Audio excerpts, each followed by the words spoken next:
Selamat hari Minggu adik-adik. Sekarang kita sudah di awal bulan Desember. Adik-adik sudah siapkan untuk ibadah. Hari ini pujiannya akan dibawakan oleh Kak Kesha. Dan untuk firman Tuhannya akan dibawakan oleh Kak Nining dan Kak Linda. Yuk sama-sama kita ibadah ya. Adik-adik, puji nama Tuhan kita bisa bertemu. Sekarang kita mau memulai ibadah kita. Semuanya sebelum memulai ibadah kita bersatu dalam doa. Semuanya lipat tangan, tutup matanya. Kita bersatu dalam doa. Bapa, kami mengucap syukur Tuhan pada pagi hari ini kami bisa memulai ibadah kami. Kau pimpin ibadah kami dari awal, pertengahan sampai akhirnya Bapa. Engkau yang memimpin ibadah kami Tuhan. Kau turut hadir juga Bapa. Terima kasih Tuhan, Kau berkati ibadah kami dari awal sampai akhir Bapa. Terima kasih Bapa, kami benar mengucap syukur. Haleluya, amin. Oke semuanya adik-adik, Kak Kesha udah untuk bangkit berdiri. Kita mau nyanyi lagu hari ini, hari yang telah dijadikan Tuhan. Semua ikutin Kak Kesha ya.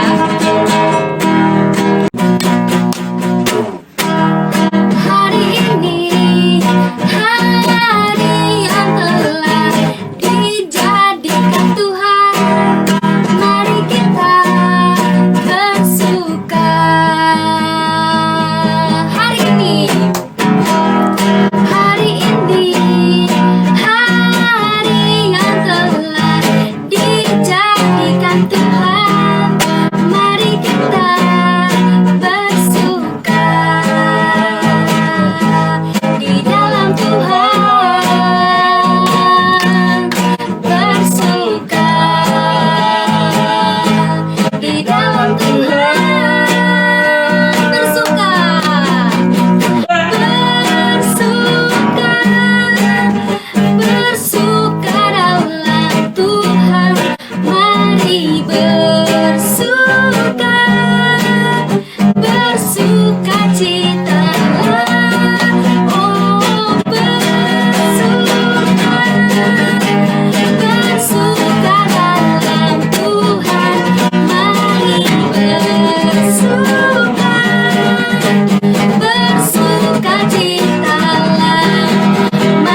Shalom adik-adik yang dikasihi Tuhan.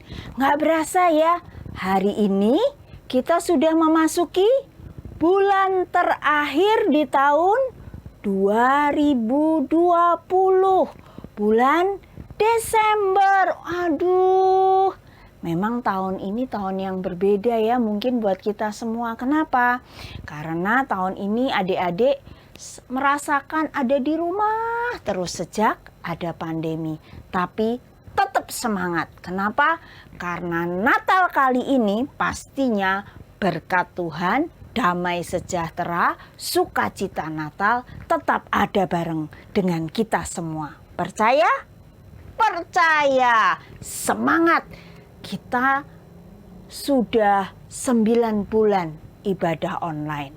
Tapi kita lihat Tuhan tetap jagai adik-adik, semuanya tetap sehat, anugerah Tuhan, berkat Tuhan tetap dicurahkan buat papa mama. Itu tandanya kasih setia Tuhan ada buat kita semua. Hari ini Kak Nining akan menyampaikan kebenaran Tuhan tentang kelahiran Yesus. Dan ada yang unik loh dengan kelahiran Yesus. Apanya yang unik, Kak? Kelahiran Yesus ini rupanya sudah dinubuatkan oleh para nabi. Dinubuatkan itu apa, Kak? Dinubuatkan itu diceritakan atau diberitahukan satu peristiwa yang belum terjadi. Jadi baru tahun-tahun berikutnya itu terjadi. Tapi sudah diberitahukan saat itu. Contohnya ya, kelahiran Tuhan Yesus diberitakan di perjanjian apa? Siapa yang tahu? Angkat tangan. Perjanjian baru di kitab Matius, Lukas ya, itu yang menceritakan detail kelahiran Yesus.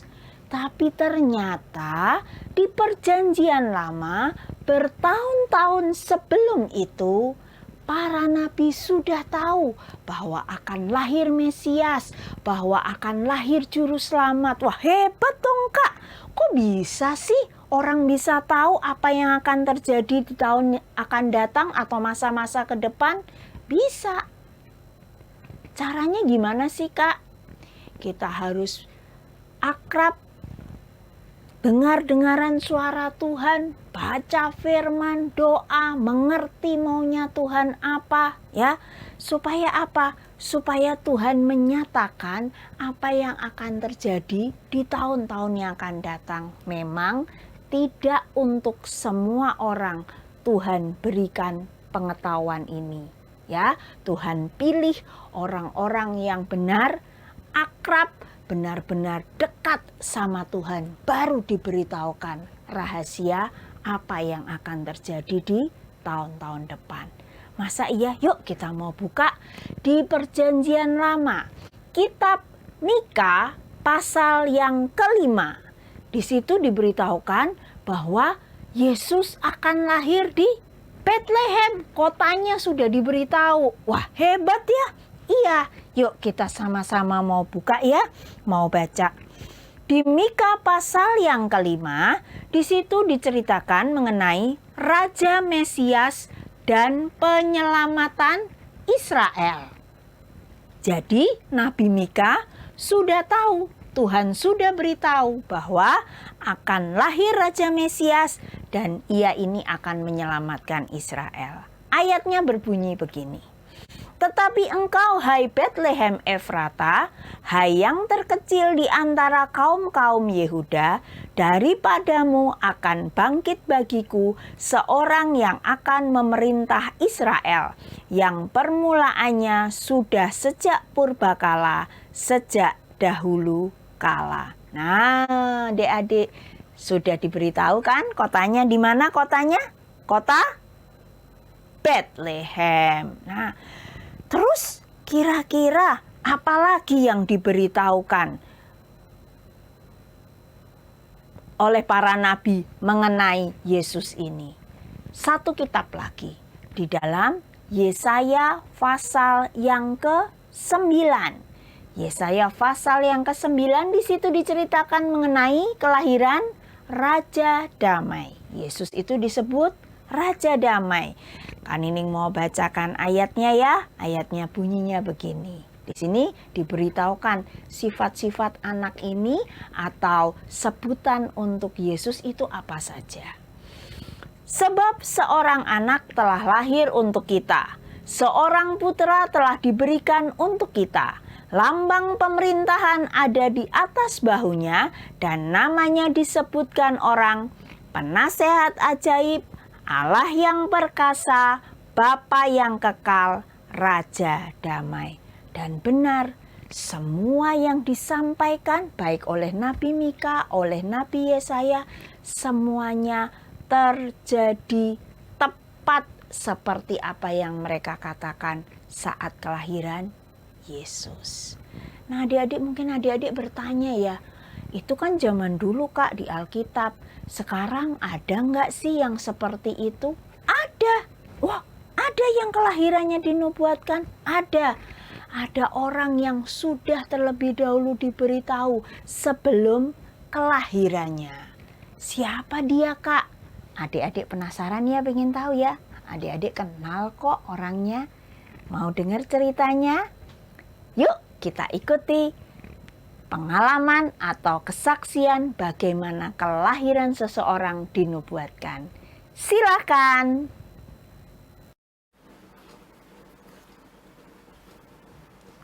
Mah, Ya Joel, kenapa? ini Joel dapat buku dari Bertram. Bukunya bagus banget. Buku apa ya? Buku pengalaman Joel bersama Yesus. Wah, keren banget bukunya. Apalagi ada nama Joel. Buku apa lagi yang dikasih Bertram? Bukunya ada ulang tahun Joel juga yang dikasih Bertram. Wah, ada nama Joel juga. Weh, bagus banget ya. Iya, Mah. Oh iya, Joel mau nanya, kenapa ya nama aku itu Joel? Itu ada ceritanya. Joel mau tahu nggak ceritanya? Mau, Mah. Nah, sebentar ya. Mama panggil kakak Asaria. Karena kakak Arya yang dapat nama Joel. Kak Arya. Ya, Ma. Sini deh bentar. Ya. Kenapa, Ma? Nah, gini Kak. Tadi Joel tanya, kenapa namanya Joel? Tolong kakak Arya kasih tahu adiknya. Oh, nama Joel. Gini Joel, jadi waktu itu tuh Kak Arya lagi mandi. Nah, kan Mama lagi hamil Joel. Lagi cari nama juga buat nanti Joel namanya siapa. Nah, pas Kak Arya lagi mandi, terus Kak Arya ditaruhin di hati. Namanya Joel. Terus Kak Arya langsung teriak, Mama, nanti namanya Joel ya, Ma. Gitu. Itu Joel. Oh, jadi gitu, makanya nama aku itu Joel. Iya, Joel. Iya, lalu satu lagi. Selain Kak Arya, Tante Sri juga dapet bahwa namanya harus Joel. Jadi setelah kakak Arya kasih tahu Mama nggak kasih tahu dulu ke siapa-siapa. Terus Mama ketemu Tante Sri. Tante Sri bilang gini, Linda, nama anakmu nanti Joel ya. Terus Mama kaget, loh kok sama kakak Arya? Mama tanya, Bu, Ibu ketemu Arya beberapa hari terakhir ini? Arya, enggak kok, enggak ketemu. Emang kenapa? Tante Sri tanya. Terus Mama cerita, soalnya Arya udah bilang beberapa waktu yang lalu kalau nanti kalau adiknya lahir, namanya itu harus Joel. Terus Tante Sri bilang, oh enggak kok, enggak ketemu. Itu Tante Sri dapat sendiri dari Tuhan bahwa namanya Joel. Jadi gitu, sama yang Tante Sri dapat, kemudian yang kakak Arya dapat juga sama, Joel. Nah, kalau Reynold dari nama Opa di Manado. Lalu kalau Waluyo dari Papa deh.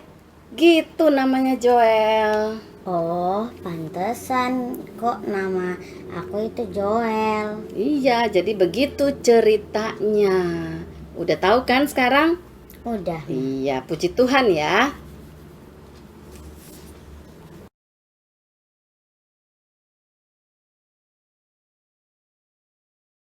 Adik-adik tadi sudah ikutin kan? Bagaimana pengalaman atau kesaksian dari teman kita, anak EHK yang namanya Joel. Ya, rupanya kelahiran Joel ini sudah disampaikan ke Kak Linda, mamahnya, beberapa saat sebelum Joel ada. Ajaib ya Tuhan kita, ajaib. Tuhan itu sudah tahu sebelum kita ada. Nah, kalau tadi mungkin ceritanya Joel sudah direncanakan, sudah disiapkan, diterima sama keluarga. Kak Nining mau cerita sisi yang beda soal kelahiran Kak Nining. Dulu Kak Nining berbeda dengan Joel. Kelahiran Kak Nining mungkin merupakan salah satu kelahiran yang nggak disukai. Kenapa? Ceritanya begini. Mama Kak Nining ya sekarang sudah meninggal. Pernah cerita waktu itu, waktu hamil Kak Nining. Jadi ceritanya sebelum Mama Kak Nining hamil Kak Nining, anaknya itu diadopsi. Adopsi itu diserahkan ke orang untuk diakui sebagai anak. Nah, karena mamanya Kak Nining hamil, seneng dong, pikirnya ada anak pengganti. Nah, waktu mengandung ya, dari sejak awal itu Mama Kak Nining mengalami penderitaan yang banyak. Jadi sakit, kemudian sempat jatuh, dan yang terakhir Kak Nining pun lahir sebelum bulannya. Jadi kalau mengandung itu biasanya lahir 9 bulan, tapi Kak Nining 8 bulan awal itu sudah lahir. Nah, itu ceritanya katanya orang dulu takutnya anaknya nggak sehat dan segala macam ya. Tapi nyatanya jadi seperti Kak Nining sekarang ini ya. Nah, pas lahir, Mama Kak Nining kan sewaktu mengandung udah mengalami penderitaan sangat ya. Kemudian lahir Kak Nining, begitu dilihat anaknya, kata Mama Kak Nining dulu, lihat perempuan. Bu, ini anaknya cantik perempuan. Langsung katanya, ini cerita Mama Kak Nining, aku langsung buang muka, nggak mau lihat kamu. Aduh, kenapa? Karena anaknya yang dulu diserahkan, diadopsi itu laki-laki. Jadi Mama Kak Nining berharap pengennya penggantinya juga anak laki-laki, jagoan, bisa diandalkan, bisa menjadi penopang keluarga. Kalau anak laki, takutnya kalau anak perempuan itu lemah, terus nanti nggak bisa diandalkan keluarga. Ya, itu yang ditakuti oleh mamanya Kak Nining. Tapi kalau kalian tahu bahwa Tuhan punya rencana yang ajaib, apa yang orang takutkan, orang perkatakan apapun yang jelek-jelek tentang kita, kita bisa ubah semuanya jadi baik dalam nama Yesus. Buktinya apa? Buktinya Kak Nining.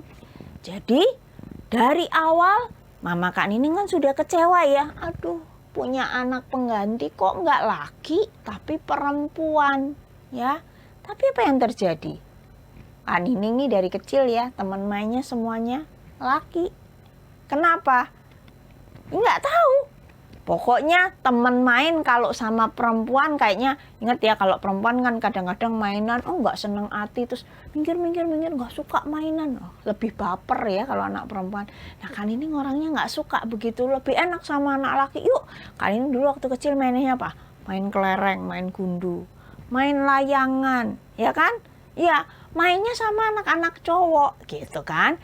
Nah, itu mungkin sebagai wujud karena Kak Nining ditolak tadinya sebagai anak perempuan ya. Jadi para mama, papa yang dengerin, ikutin ibadah online EHK siang hari ini, ingat ya, apapun yang kita lakukan atau perasaan kita kepada anak kita, apalagi sejak dalam kandungan, itu bisa terbawa. Ketika dia ditolak, berasa nggak? Berasa. Ketika dia nggak dipinginin, ya merasa, wah ini kok kecewa punya anak kok perempuan, kenapa nggak laki? Berasa nggak? Berasa. Ya, itu naluri yang Tuhan berikan.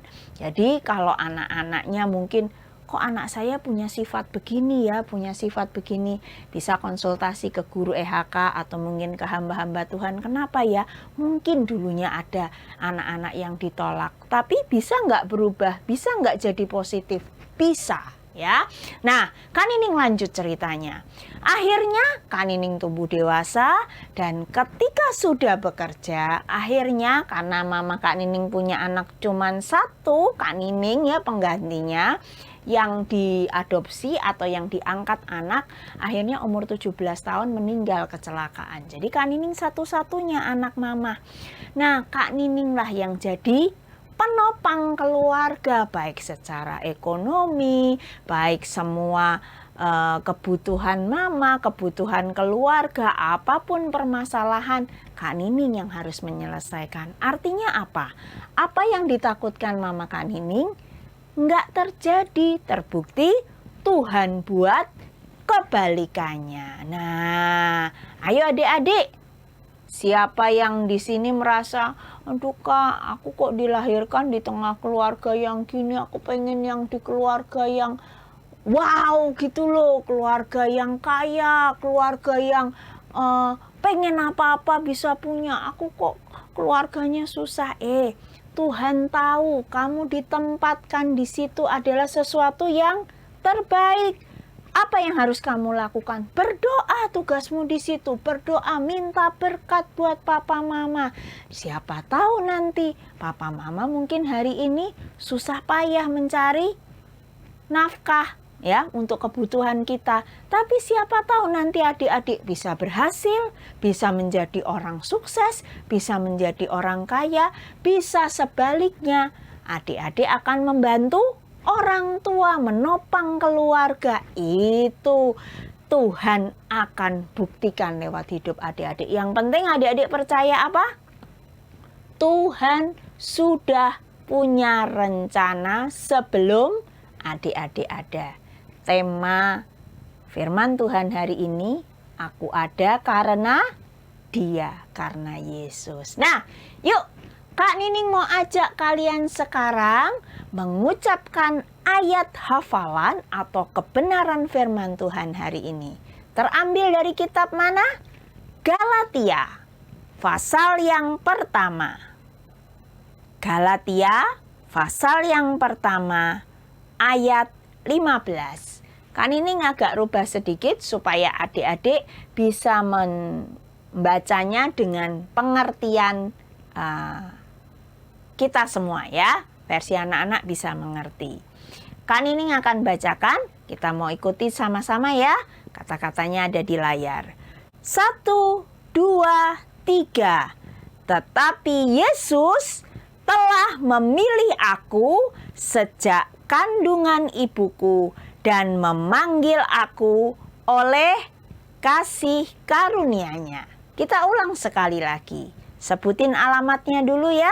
Baru ayatnya. 1, 2, 3. Galatia 1 ayat 15. Tetapi Yesus telah memilih aku sejak kandungan ibuku dan memanggil aku oleh kasih karunia-Nya. Adik-adik, Yesus itu kalau milihnya sembarangan atau enggak? Kita kalau milih, kadang-kadang kalau kita aja milih selalu pengennya yang terbaik, ya kan? Iya, coba kalau adik-adik disuruh milih, mau milih snack yang mana? Wah, ambil yang ini yang aku paling suka, ya. Atau mungkin dikasih pilihan, mau pilih baju yang mana? Pilih yang ini, warna yang aku suka, ya kan? Selalu pilihnya yang the best, yang terbaik. Yesus pun sudah pilih kamu. Artinya apa? Di mata Tuhan kamu yang terbaik. Jadi nggak ada tuh adik-adik yang bilang gini, aduh Kak, kok aku gini ya? Kok aku kurus? Yang kurus merasa kecewa, kok aku kurus? Sebaliknya, yang gemuk juga, Kak aku kok gini ya? Aku kok gemuk, pengen kurus. Yang kurus pengen gemuk, yang gemuk pengen kurus. Lah gimana itu? Ya kan? Atau mungkin, Kak, wajahku nggak ganteng, wajahku nggak cantik. Yang cantik, yang ganteng yang badannya bagus ya, ternyata kecewa juga nggak? Ada juga yang kecewa. Loh, kenapa? Iya, kenapa? Habis aku nggak punya banyak teman. Aku kalau melakukan apa-apa gagal terus. Tidak boleh mengasihani diri kita sendiri. Kita harus percaya bahwa Tuhan menciptakan kita, Tuhan memilih kita, itu karena kita berharga di mata Tuhan Yesus. Nah, sekali lagi adik-adik ya, kali ini mau ajak adik-adik ucapkan kebenaran firman dan mulai hari ini tanamkan di hati kalian. Nggak ada itu melo-melo lagi, nggak ada merasa, wah aku nggak berharga, aku nggak disayang papa mama, enggak. Kalian berharga di mata Tuhan Yesus. Kalian ada karena rencana Tuhan Yesus. Ulang sekali lagi ya, baca kebenaran firman Tuhan dengan suara yang lantang ya, suara yang lantang, cukup keras. Siap? 1, 2, 3. Galatia 1 ayat 15. Tetapi Yesus telah memilih aku sejak kandungan ibuku dan memanggil aku oleh kasih karunia-Nya. Puji Tuhan. Mulai sekarang aku percaya, aku dikasihi Tuhan, aku berharga di mata Tuhan, dan masa depanku ada di tangan Tuhan. Artinya apa? Kalian belajar sungguh-sungguh. Tuhan nanti yang buat keberhasilan. Kamu punya cita-cita jadi apa? Ada yang pengen jadi dokter, ada yang pengen jadi insinyur, ada yang pengen jadi apa lagi? Pengen jadi presiden, boleh juga. Ada yang pengen jadi hamba Tuhan, pengen jadi pendeta, boleh juga. Tapi apapun yang kamu cita-citakan, Tuhan yang akan menuntun kalian. Jadi nggak usah lihat kemarin. Kelahiran Joel mungkin dinubuatkan, diterima di keluarga. Kelahiran Kak Nining mungkin ditolak. Tapi bukan itu yang menentukan kita. Yang menentukan kita adalah bagaimana kita putuskan hari ini. Kita mau sungguh-sungguh di hadapan Tuhan. Kita mau berkata, Tuhan ini aku loh sekarang. Tuhan pakai aku supaya apa yang dikatakan orang jelek tentang aku, apa yang orang bilang negatif tentang aku, semuanya tidak terjadi. Karena apa? Tuhan yang menentukan yang baik-baik di dalam aku. Percaya ya semuanya ya? Amin. Kak Nining berdoa semua anak EHK akan jadi anak-anak yang berkenan di mata Tuhan. Nah adik-adik, saat ini Kak Linda rindu mengajak adik-adik di rumah untuk sama-sama memperkatakan deklarasi iman. Semuanya boleh berdiri dan mengikuti kalimat yang ada di layar. Siap semuanya ya? Dalam hitungan ketiga, kita akan sama-sama memperkatakan deklarasi iman kita. 1, 2, 3. Sejak dari dalam kandungan ibuku, Tuhan telah memanggil aku. Aku berharga di mata Tuhan dan sangat dikasihi Tuhan. Ada rencana Tuhan yang besar dan masa depan yang indah yang Tuhan sediakan buat hidupku. Amin, amin, amin. Ya, kita akan akhiri ibadah kita pada hari ini. Kita akan naikkan pujian, Ku ada sebab anugerah-Mu. Ku ada sebab anugerah-Mu. Ku ada karena kasih-Mu, Tuhan Yesus. Ku berterima kasih buat kasih rahmat-Mu. Ku ada sebab anugerah-Mu. Ku ada sebab anugerah-Mu. ku ada karena kasih-Mu, Tuhan Yesus. Ku berterima kasih buat kasih rahmat-Mu. Terima kasih Yesus, Yesus. Terima kasih karena anugerah-Mu buat hidupku sekarang. Ku mau memuji-Mu selamanya. Terima kasih, terima kasih Yesus, Yesus.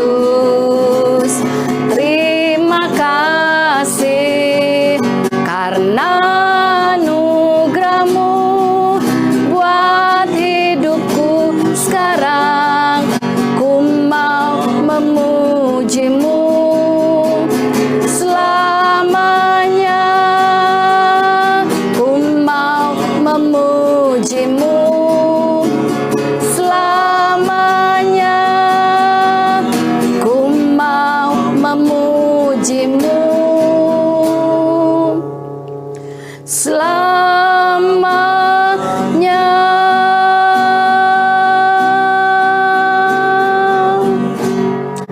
Terima kasih Tuhan Yesus. Hanya karena anugerah-Mu kami boleh ada saat ini sebagaimana kami ada. Terima kasih buat keluarga kami. Terima kasih untuk hidup kami. Terima kasih untuk segala sesuatu yang Tuhan berikan dalam hidup kami. Kami mau bersyukur Tuhan. Kami percaya rancangan Tuhan, rancangan yang terbaik bagi setiap kami, bagi anak-anak EHK yang ada di rumah, bagi orang tua, dan bagi seluruh jemaat Tuhan. Kami bersyukur untuk ibadah kami pada siang hari ini. Terpujilah Engkau Tuhan. Dalam nama Tuhan Yesus kami mengucap syukur dan berdoa. Haleluya. Amin. Puji Tuhan. Demikian firman Tuhan yang sudah dibawakan oleh Kak Nining dan Kak Linda. Sekarang tiba saatnya adik-adik memberikan persembahan ya. Persembahannya boleh ditransfer ke rekening berikut ini.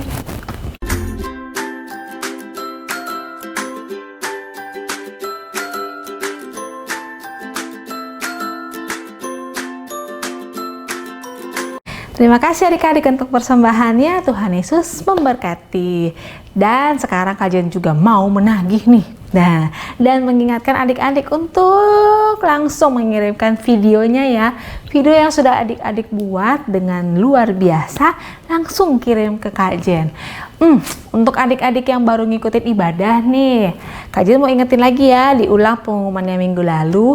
Kajian meminta adik-adik di rumah untuk membuat video untuk kelas Abraham dan kelas Ishak, yaitu aktivitas sehari-hari di rumah. Mungkin adik-adik ada yang suka menari, ada yang suka menyanyi, ada yang baca puisi, atau ada yang suka mewarnai. Boleh ya kirimkan videonya ke kajian. Tapi kalau untuk yang mewarnai, harus dari awal, dari proses menggambar lalu mewarnainya. Oke semuanya. Dan untuk kelas Yusuf dan kelas Yakub, kajian mau meminta adik-adik untuk membuat video dari pelayanan ibadah online. Ada yang mau menjadi host, ada yang membawakan pujian, membawakan cerita, dan juga ada yang berdoa. Adik-adik suka pelayanan yang seperti apa di ibadah online? Langsung bikin videonya ya, kajian tunggu. Videonya nanti akan kita tayangkan di ibadah Natal EHK tanggal 19 Desember jam 4 sore. Catat tanggalnya ya, 19 Desember jam 4 sore. Dan nanti kita ibadahnya via Zoom bersama kakak-kakak guru semuanya. Oke adik-adik ya, sampai ketemu lagi minggu depan di ibadah online kita. Dan tentunya jangan lupa selalu memakai masker, jaga jarak dan cuci tangan. Bye-bye adik-adik, Tuhan Yesus berkati.